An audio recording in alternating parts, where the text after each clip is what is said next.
मुत्तहिद हो तो बदल डालो निज़ाम गुलशन, मुंतशिर हो तो मरो शोर मचाते क्यों।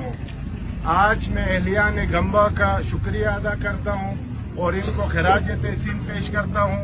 कि हल्का 2 की आवाम, बिलखुसूस गंबा स्कर्दू की आवाम हर अवामी इशू पे और हर अवामी हुकूक पे सबसे आगे रही।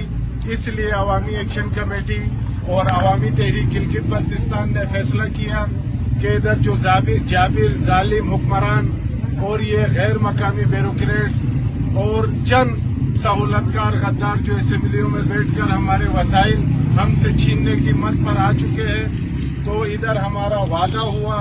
हमारे इनके बुजुर्गान, इनकी कमेटी, इनकी यूथ से मीटिंग हुई और अभी मालिक अश्तर चौक पर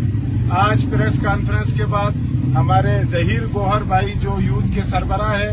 उनकी तरफ से एक तजवीज़ के बाद ब्लैक डे मनाया गया और तमाम जवान बुजुर्गों ने ये काली पट्टी बांधकर ये साबित कर दिया कि अवाम हमेशा हक परस्तों के साथ है, अवाम किसी भी जाबिर जालिम हुक्मरान के साथ नहीं है। तो पूरे गिलगित बल्तिस्तान के अंदर हमारे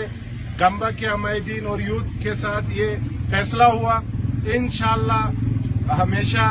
इधर बार बार हम आते रहेंगे और तमाम इजला के हम दौरे करेंगे और आखिर में जो फाइनल लाए अमल तय होगा तमाम मसाजिदों में बैठकर तमाम स्टेक होल्डरों के साथ बैठकर उसी फैसले को मुकद्दम रखकर अवामी अदालत को सजाया जाएगा और पूरे गिलगित बल्तिस्तान से लोग यादगार शोदा स्कर्दू पे जमा होंगे, गढ़ी बाग गिलगित में जमा होंगे और पूरे गिलगित बल्तिस्तान के सौदा करने वाले जालिम जाबिर हुक्मरान और गैर मकामी ब्यूरोक्रेसी और उनको चलाने वाले चंद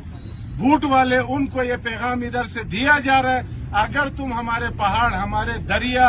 और हमारी जमीनें हमसे छीनोगे या हम रहेंगे या फिर तुम रहोगे।